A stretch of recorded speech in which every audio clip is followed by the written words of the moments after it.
12.3 내란 사태 이후 윤석열 전 대통령에 대한 공수처의 체포영장 집행에 인간띠를 이루고 막아섰던 경호처.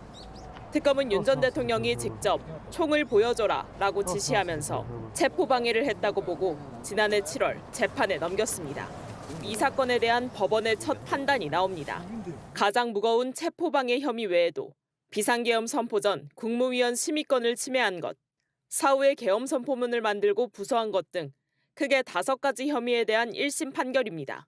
특검은 징역 10년을 내려달라고 요청했습니다. 대통령 경호처 소속 공무원들을 사병화하여 재판의 집행인 법관이 발부한 영장의 집행을 물리력을 동원해 조직적으로 저지하도록 한 것으로 전례 없는 공무집행 형태라는 점이 고려되어야 합니다. 반성하기는커녕 처벌을 피하는 데 급급하다는 지적도 했습니다. 교묘한 법기술을 내세워 사건의 본질을 흐리고 형사처벌을 면해보려는 시도만 하고 있습니다. 윤 전 대통령 측은 재판 내내 모든 혐의를 부인했습니다. 막바지에 이르러서는 선고일을 미뤄달라며 저항했습니다. 이거는 명백한 불이타가 되기 때문에 이거는 좀 재고를 한번 해주시는 것이. 하지만 재판장은 단호했고 다시 변론 종결합니다. 선고기일은 그대로 2026년 1월 16일 오후 2시에 이 법정에서 선고하겠습니다. 오후 2시 백대현 재판부는 선고를 내립니다. 첫 판결을 받아드는 윤 전 대통령의 모습은 전 국민에게 실시간으로 중계됩니다. JTBC 심가은입니다. 지난 1월 공수처는 한남동 관저로 들어가 윤석열 전 대통령에 대한 1차 체포영장 집행을 시도했지만 실패했습니다. 영장이 불법이라며 경호처가 3중 저지선을 구축하고 가로막았기 때문입니다. 특검은 당시 윤 전 대통령이 경호처 간부들에게 총을 보여줘라고 지시했다는 진술을 확보하고 영장 집행을 방해한 혐의 등으로 재판에 넘겼습니다. 법원은 다음 달 16일 1심 선고를 내립니다. 공소 제기 후 6개월 안에 선고를 해야 한다는 특검법 규정을 근거로 들었습니다. 이 사건 판결은 2026년 1월 16일에 해야 할 것으로 판단됩니다. 구속기한 만료를 이틀 남겨두고 윤 전 대통령이 기소된 4개 사건 가운데 첫 선고가 나오는 겁니다. 내란 우두머리 사건의 1심 선고는 오는 2월로 예상되는 상황. 윤 전 대통령 측은 내란 재판 결과를 기다려야 한다고 주장했습니다. 계엄이 불법인지 여부는 좀 129 사건에서 다투어지고 있는데 이 판결을 이 사건에서 내린다면은 재판부는 그러나 계엄 선포 자체가 불법인지는 이 사건 쟁점과 무관하다고 선을 그었습니다. 다른 재판부의 판단을 보고 따라가거나 할 필요는 없다고 판단이 됩니다. 그러자 윤 전 대통령이 직접 나서 선고를 미뤄야 한다고 주장했습니다. 지금 얘기하는 거 보면 전부 내란 재판 그 법정에서 나온 것들이고 이게 그대로 넘어간 경우가 없습니다. 대부분 무슨 대통령이 의원 끌어내라 했다 그거 다 바뀌었습니다. 하지만 재판부는 고지한 대로 한 달 뒤 결론을 내리겠다고 했습니다. 오는 26일 결심 공판에서는 윤 전 대통령에 대한 특검의 첫 구형이 나옵니다. JTBC 심가은입니다. 일단 12월 22일자로 피고인 측에서 증거 목록 제출하셨는데요. 그 증거들은 다 문서로 준비하셨습니까? 예, 준비 거의 다 됐습니다. 가져오셨나요? 다음 기일에 제출하겠습니다. 오늘은 180여 개에 대한 서중 조사, 조사 증거 요지 설시와 관련돼서 그런 내용들을 준비했습니다.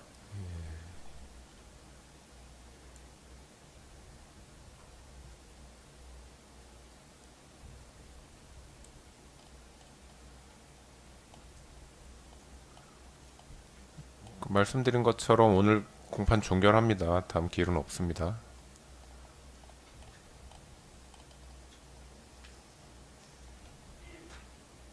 오늘 중이라도 가져오실 수 있으신가요? 예. 증거 신청은 모두 받아들이지 않겠습니다.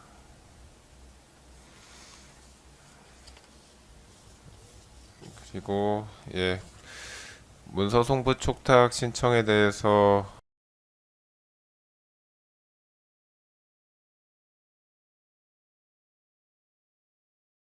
예, 문서 송부 촉탁 그 서울중앙지방법원 형사 25부와 33부에 촉탁하신 부분 아직 모두 도착하지 않았기 때문에 모두 취소하겠습니다. 그리고 고위공직자 수사처에 신청한 문서 제출 명령도 취소하겠습니다. 예, 증거조사 마치겠습니다. 네, 윤석열 전 대통령에 대한 첫 구형의 의미, 법조팀 여도현 기자와 몇 가지 더 짚어보겠습니다. 먼저 징역 10년형의 구형 의미, 어떻게 나온 겁니까? 하나씩 좀 뜯어보죠. 5개 혐의죠. 맞습니다. 일단 하나씩 뜯어보면서 설명드리겠습니다. 지금 10년 구형 중에서 이 절반인 5년이 체포방해 혐의에서 나왔습니다.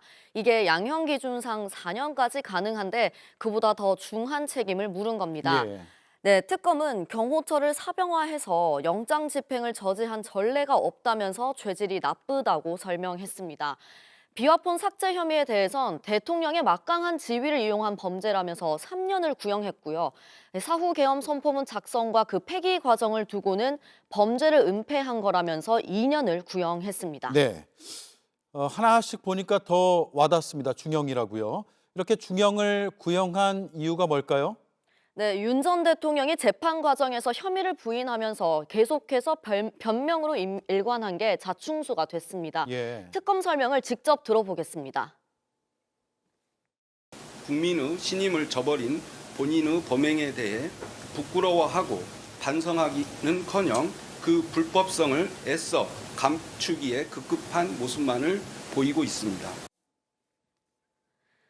네, 윤 전 대통령은 다시 구속된 뒤에 구속적부심을 신청했다가 기각당했고요. 이번 체포방해 재판을 받으면서도 또 풀어달라고 보석 신청을 했다가 역시 기각됐습니다. 이렇게 법기술을 동원해서 여러 차례 석방을 노린 것도 역효과를 불렀다는 평가입니다.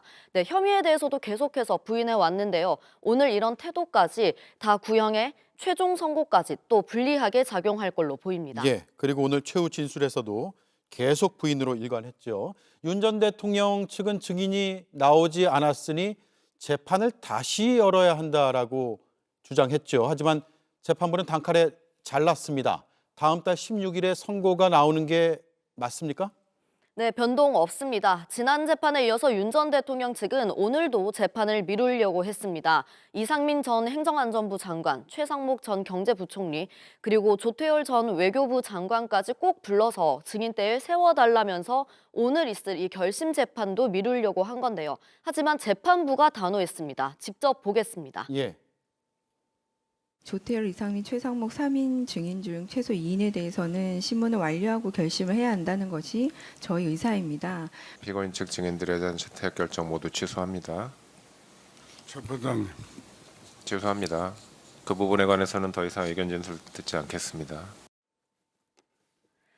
네, 1월 18일 윤 전 대통령의 구속 기간이 끝나는 날입니다. 그 전에, 그러니까 1월 16일에는 선고를 진행하겠다는 의지를 재판부가 분명하게 보인 겁니다. 네, 여기까지 듣겠습니다. 수고했습니다. 여도현 기자였습니다.